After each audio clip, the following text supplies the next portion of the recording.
सहयोग नहीं है। सहयोग है कोई खास लोगों का, और ये नहीं कि हर एक आदमी आपको सहयोग में पार हो जाएगा, ये जरूरी नहीं। हर एक आदमी बीमारी से ठीक हो जाएगा। और किसी लोगों ने तो ये कहा कि हम आपको चैलेंज देते हैं, आप हमें ठीक करो। चैलेंज क्या था? मैं आपसे पैसा कभी नहीं ले रही, कुछ नहीं ले रहे, आप किस चीज का चैलेंज है? इस प्रकार बहुत से लोग हैं, ऐसे लोगों के लिए सहयोग जो चाहते हैं उनको नम्रता से लेना चाहिए। जो भी चीज है ये तो सोचना चाहिए कि परमात्मा को आपके चरणों में गिर के नहीं कहेगा बाबा तो अपना आत्म साक्षात्कार ले। इसमें नम्रता चाहिए।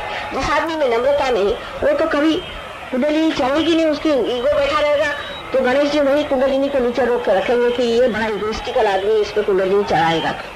ये तो गणेश जी कभी चढ़ने नहीं देंगे, क्योंकि मूलाधार में बैठे हो, कभी चढ़ने नहीं देंगे उसको। तो इसलिए समझना चाहिए कि जो भी आप सवाल पूछे बेवकूफी का न पूछे, समझदारी का। What is transcendental meditation? What is different with sadhana? अरे बाप रे, this is a nice question. Transcendental meditation. So, alright, I don't mind. अब ट्रांसेंडेंटल मेडिटेशन एक नमूना है, वो भी उसके बारे में मैं ऐसे बताऊं कि इसके बारे में मुझे ज्ञान कैसे कि एक साहब थे, वो ट्रांसेंडेंटल मेडिटेशन का एक बड़ा भारी प्रोजेक्ट चला रहे थे स्कॉटलैंड में, जिसका नाम था फाउंडेशन ऑफ लाइन। वो साहब मेरे पास आए और उनकी पत्नी, वो खुद डायमंड मर्चेंट थे एक जमाने में। जब वो मेरे पास आए तो बैंकरप्ट। उनकी बीवी वो एक ड्यूक की ग्रैंड डॉटर थी, वो भी बैंकरप्ट। और उनकी लड़की और उनके जो वहां पर डिप्टी थे, डिप्टी डायरेक्टर, बड़े बड़े नाम। तो वो चारों आदमी, उनको एपिलेप्सी की बीमारी है और वो रास्ते में गिर पड़ते थे। उन्होंने मुझे जो बताया मैं सुन के हैरान हो गई कि लोगों का दिमाग है कि नहीं। उन्होंने ये बताया कि शुरुआत में ये ट्रांसेंडेंटल मेडिटेशन के लिए जब गए तो वहां पर एक 7 कमरों में से गुजर करके उनको जाना पड़ा। वहां ये गुरुजी जो बैठे थे 4 फुट के 6 इंच वाले, तो इन्होंने उनसे कहा कि इनको अब मंत्र देंगे, लेकिन हर एक आदमी को अलग मंत्र और अपने साथ में कुछ फल और एक रुमाल वहां लेके जाने का। और फिर उन्होंने कहा कि हम आपके कान में मंत्र देंगे और किसी को नहीं बताना। पर ये मंत्र आपने किसी से बताया तो आपका बिल्कुल आप नष्ट हो जाएंगे। अब बेचारे फॉरेनर्स को कुछ मालूम ही नहीं ये सब चीजें। वो सोचा कि कितने बड़े साधु बाबा आए हुए हैं, तो उनसे 300 पाउंड पहले बाहर ही निकाल लिया। 300 पाउंड यानी 300, आजकल के जमाने में 300 इंटू 30 कर लीजिए, उस जमाने में 300 इंटू 21 था। अच्छा, उतने पाउंड पहले ले लिए। मंत्र क्या दिए? तो 3 मंत्र देते थे वो फॉरेनर्स को। एक था इंगा, एक था पिंगा और एक था ठिंगा। 300 पाउंड लेकर के गुरुजी महाराज उनको ये मंत्र देते थे और कहते थे किसी से मत बताना। कोई हिंदुस्तानी को बताते जैसे आप फसरत सब हंसते उनका। अब आप जानते हैं इंगा कहते हैं जो बिच्छू के पीछे में जो डंक होता है उसको इंगा कहते हैं। और पिंगा कहते हैं जब अंदर भूत आता है तो आदमी गोल गोल घूमता है, उसको पिंगा कहते हैं। और ठिंगा जब ऐसे दिखाते हैं उसको ठिंगा कहते हैं। तो 3 उम्र के लोगों को ये मंत्र देते थे, इंगा, पिंगा और ठिंगा। अब बताइए कि इसमें ट्रांसेंडेंटल मेडिटेशन क्या हो सकता है? नाम बहुत बड़े। फिर उनको कहा कि अब हम तुमको, उनका किसी कुछ फायदा नहीं हो रहा, कहे नहीं अब एक सिद्धा योग निकाले। सिद्धा योग में क्या करने का? तो इस बेचारे गरीब को उसमें फंसा है, उसका सारा पैसा लिया, सब कुछ लिया। उससे कहा तुम स्कॉटलैंड में एक जगह खरीद लो। उसने रौनक नाम का लेक था, उसमें एक बेचारे ने बड़ा भारी घर वर दिया, उसकी बीवी भी वहाँ, बच्चा भी वहाँ, ये डिप्टी डायरेक्टर साहब भी। उनका नाम पीटर पियर्स महाशय था और वो किताब लिख रहे हैं इस बात में। उसके बाद वो वहां पर जब गए तो उससे पहले उनसे कहा कि तुम पहले सिद्ध योग सीखो। सिद्ध योग में क्या कि 6000 पाउंड देने का, 6000 पाउंड, और 8 दिन के लिए स्विट्जरलैंड में जाके रहने। बिल्कुल सही बात है। ये लोग ने कहा अच्छा ठीक है। ये लोग स्विट्जरलैंड में था। स्विट्जरलैंड में 8 दिन के अंदर पहले 6 दिन के लिए आलू उबाल करके जो पानी होता है उसमें मिट्टी भी होती थी वो पीना, क्योंकि आपको पतला होना है, आपको हल्का होना। और 7वें दिन आपको वो जो आलू का जो छिलका था उसे खाइए।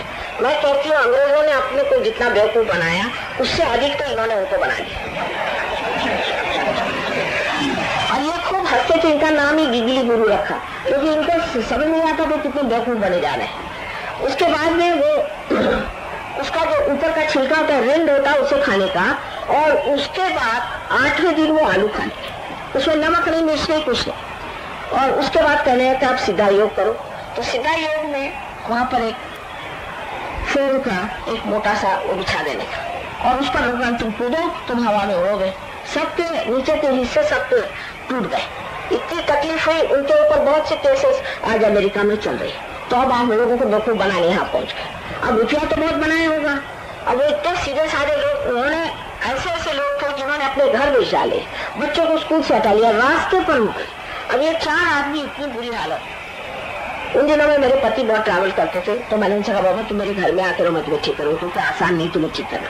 फिर उनको घर में रखा, घर में रख के चारों का ट्रीटमेंट किया, तब वो कहीं जाके ठीक है। जिस डॉक्टर के पास पहले गए थे अभी मेरे पास मिलने आया कि आपने उनको कैसे ठीक किया। मैं भी ट्रांसेंडेंटल मेडिटेशन में गया था, मेरा भी दिमाग कुछ खराब हुआ। इसमें कोई ना कोई बाधा या भूत डाल देते हैं कि क्या डाल देते हैं पता नहीं, कि आदमी थोड़े दिन में उसको एपिलेप्सी जैसी बीमारी हो जाती है, कैंसर जैसी बीमारी होती है। लेकिन वो लोग इतने सरल और सीधे, उनसे बताया गया कि तुमको जरूरी है कि तुम इस तरह से सफर करो, इस तरह से यातना तुमको झेलना है। अगर कोई कहे कि मैं बहुत बीमार हो रहा हूँ, मुझे तकलीफ हो रही है, मुझे कैंसर हो गया, मेरा हाथ पकड़ गया, देखो ये तो सहना पड़ेगा।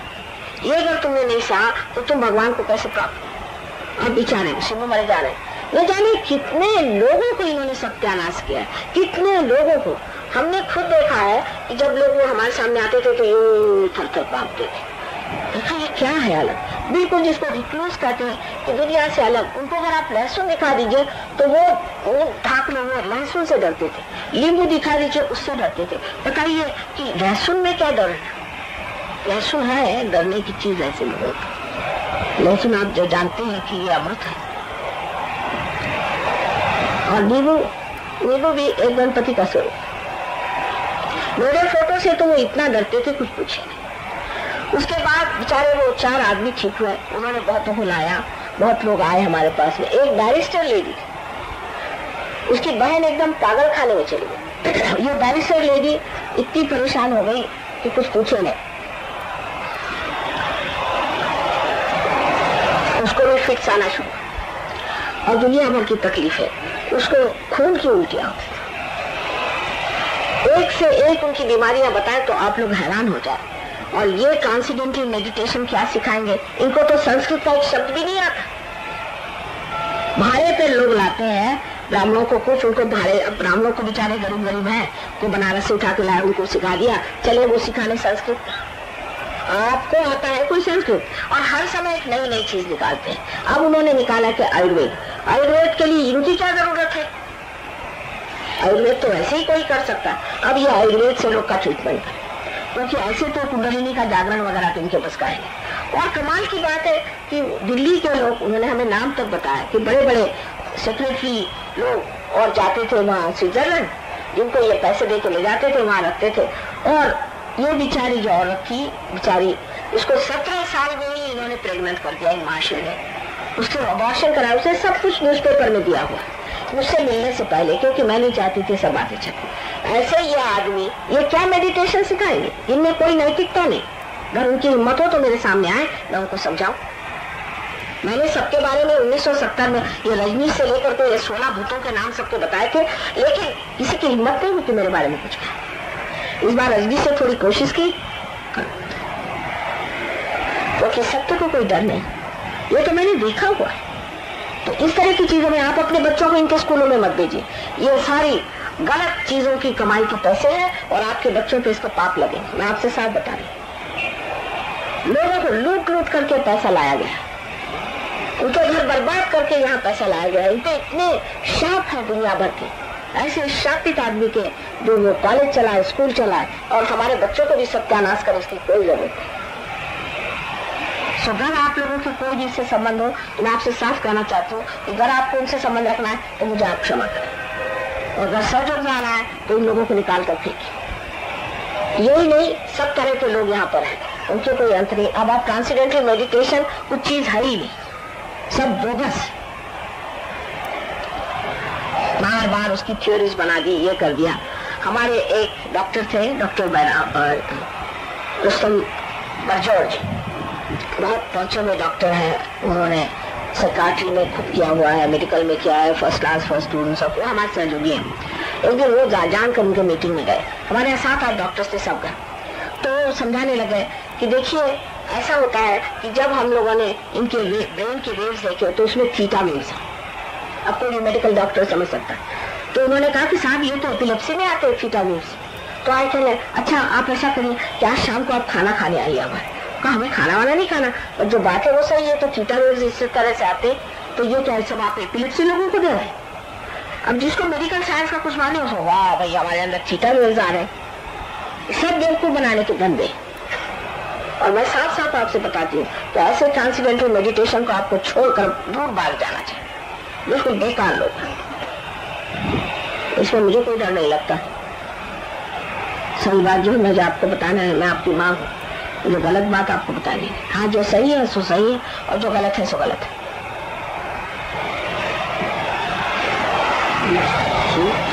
तो मदर बहन भी कुंडलिनी शक्ति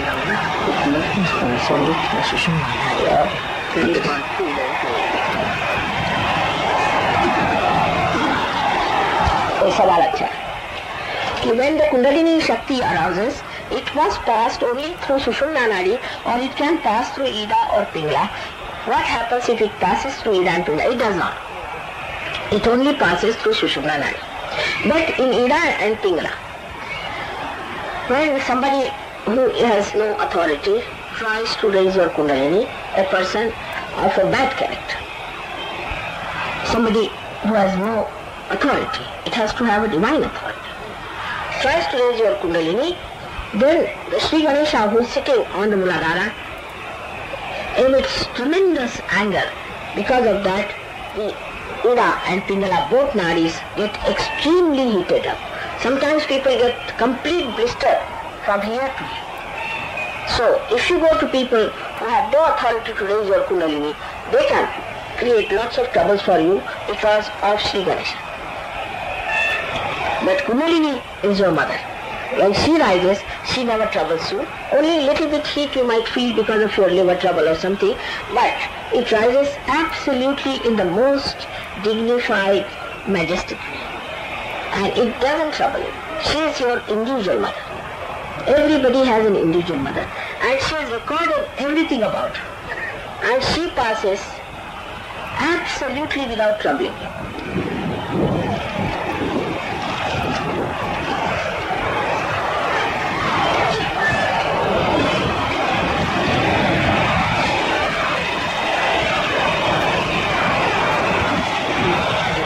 अब ये बेकार की बातें हैं. When there is no difference between Patanjali Yoga and Sahaja Yoga, why a special name Sahaja Yoga is given by Your Holiness to yoga? Patanjali Yoga was performed at a time thousands of years back, and there were people who were not suited. Everybody was not suited for realization. So first Yama Niyama was taught. Then in next Janam Samadhi was there, Ashtanga Yoga was there. Then all other Pratyahara and all that, as you know, there are Ashtangas. So they used to teach one by one. One or two persons whom they thought to be alright, they would accept them for realization. For example, at the time of Raja Janaka, he was a Videhi as you know.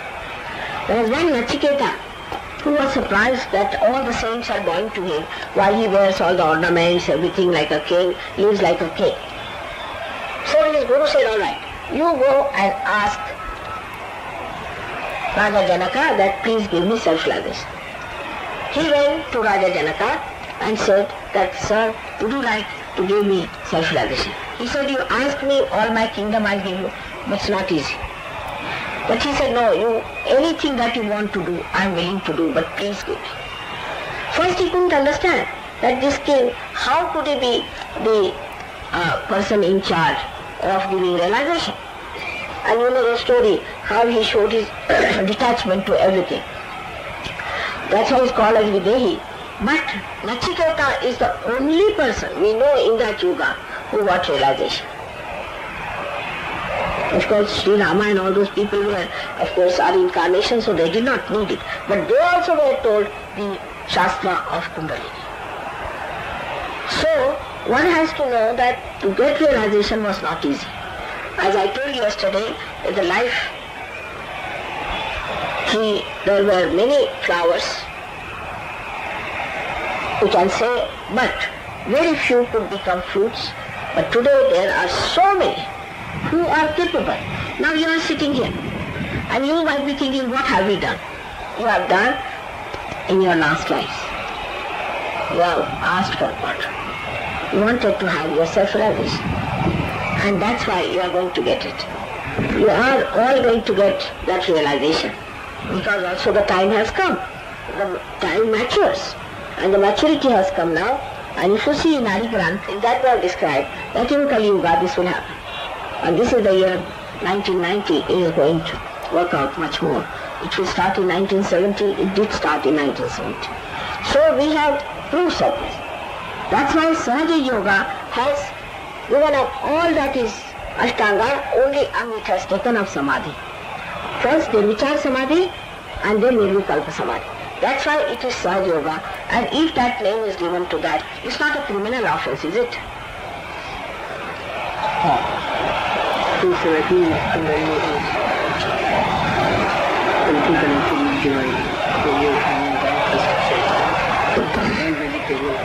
Now here they are asking a question which is sensible, that what about the diet? Now the diet you have to take according to your Prakriti. Supposing you have a left-sided Prakriti, then for you the carbohydrates are not so good. Then you have to take proteins in whatever form you can. So you should not eat anything also in that, an animal which is bigger than you. But if you eat an animal which is smaller than you, then that animal also gets evolutionary health. There is no harm in that. But it is not compulsory. You can eat any protein. For that you should seek any protein that you want to. So it's completely scientific. It has nothing to do with funny idea of vegetarianism or non-vegetarianism. People who are vegetarians, you have seen, are they very nice people? They are very money-oriented, extremely money-oriented. So we have to understand that this diet is meant for whatever is good for you. And the vegetarianism is good for people who are right-sided. It helps them. So for anyone who wants to take to diet in Sahaja Yoga, we are not so particular also. But if you have any problem, say of liver problem, terrible liver problem of the right side, then of course we prescribe carbohydrates, sugar and things like that, and people are impure. So you have to come to the balance. There is no restriction on anything whatsoever. You yourself know what to do. We don't even restrict alcohol, but you just don't take it. Finished. Because it goes against your chetana. You lose your vibrations. I don't even say don't smoke. I don't even say. But you just give up yourself.